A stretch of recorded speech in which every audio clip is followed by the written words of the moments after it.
हमारे जीवन में कुछ बातें एक मोटी दीवार की तरह होती हैं, जो लाख कोशिश करने के बाद भी थोड़ी सी भी नहीं हिलती। जैसे कि कुछ परेशानियां जिनके लिए हम कई सालों से दुआ कर रहे होते हैं और इंतजार करते रहते हैं कि ये दीवार मेरे जीवन से कब टूटेगी, कब दूर होगी, कब इस दीवार में एक छोटी सी दरार आएगी, कब वो खुशहाली आएगी जिसकी आप इंतजार कर रहे हो, कब ये मुश्किल समय खत्म होगा। हर एक इंसान की जिंदगी की दीवार अलग होती है और दीवार टूटने के लिए दीवार का होना जरूरी होता है। हम सबकी जिंदगी में बहुत प्रकार की परेशानियां हैं जो एक दीवार की तरह हैं, जैसे कि नियंत्रण की दीवार जो हमें ये सोचने नहीं देती कि परमेश्वर ने हमारे लिए बहुत कुछ अच्छा और बड़ा रखा है और हम अपने आप को एक छोटी सोच से नियंत्रित कर लेते हैं। उसी तरह कई बार हम अपने जीवन में एक नफरत की दीवार को बना लेते हैं जो हमारे बीते हुए पल में हमें मिले हुए धोखे से बन जाती है। शक भी हमारी जीवन में एक दीवार की तरह काम करता है जो हमें खुदा के तरीकों और कामों पर शक करने के लिए मजबूर करती रहती है। हम सोचते हैं कि जब परमेश्वर किसी और के लिए काम कर सकता है तो मेरे जीवन में क्यों नहीं कर रहा। हम कई बार नामाफी की दीवार भी बना लेते हैं और अपने अपराधियों के प्रति गुस्सा लेकर बैठे रहते हैं, उन्हें माफ नहीं कर पाते।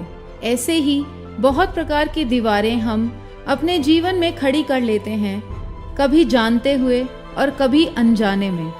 लेकिन याद रखें, ये दीवारें कभी भी वैसे नहीं टूटती जैसे आप इन्हें तोड़ने की कोशिश कर रहे हैं, क्योंकि अब जब ये दीवार टूटेगी तो ना सिर्फ आप इस दीवार को तोड़कर बाहर निकलेंगे बल्कि आपको खुदा बहुत कुछ सिखाएगा भी। बाइबल में हम यहोशू के बारे में पढ़ते हैं कि कैसे उन्होंने यरीहो की दीवार को तोड़ा।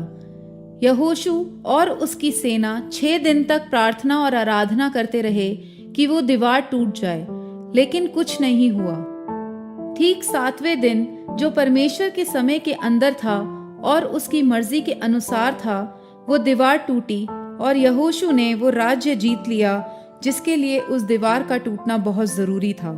हमारी परेशानियों की दीवार भी परमेश्वर के तरीकों से ही टूटेगी और परमेश्वर का एक ही तरीका है कि हम हमेशा उसकी आज्ञाओं पर चलते रहें और अपना जीवन यहोशू की तरह आराधना और प्रार्थना में बिताते रहें, यीशु की शिक्षा के अनुसार बिताएं, उसके सही समय का इंतजार करें, उस पर विश्वास करें और विश्वास में बने रहें। यही रास्ता है जो आपकी हर एक तरीके की दीवार तोड़ने या परेशानियों से बाहर निकलने में मदद करेगा।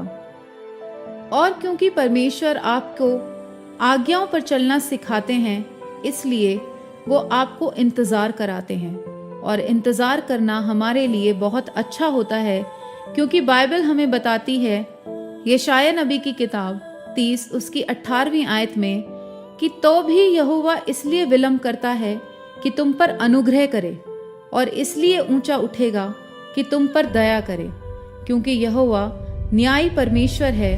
क्या ही धन्य है वे जो उस पर आशा लगाए रहते हैं। इसलिए हमें परमेश्वर पर विश्वास करते रहना है और अपने लिए प्रार्थना करते रहना है।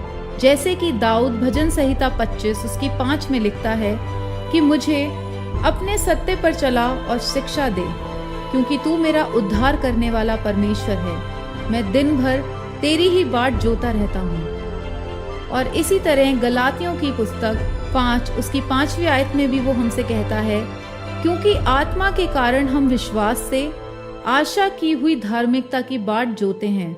जब हम खुदा के साथ इंतजार में बने रहते हैं तो वो हमें नई शक्ति और नई राह देता है।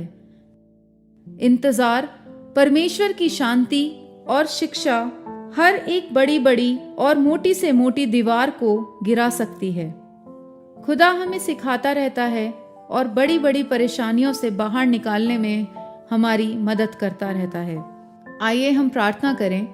परमेश्वर, हम आपके पास आते हैं और इस वीडियो को देखने और सुनने वालों के लिए प्रार्थना करते हैं कि यदि इनके जीवन में कोई ऐसी परेशानी है जो काफी समय से एक ऐसी दीवार की तरह है जो टूट नहीं रही है, तो आज आप इन्हें ऐसी सामर्थ्य दें और समझ दें जो इन्हें आपकी शिक्षा पर चलना और आज्ञाओं को मानना सिखाए, ताकि ये सब अपनी परेशानियों की दीवार को तोड़ सकें और आप में बने रह सकें और अपने जीवन को शांति से भर सकें। ये सब हम मांगते हैं यीशु मसीह के नाम से, आमीन।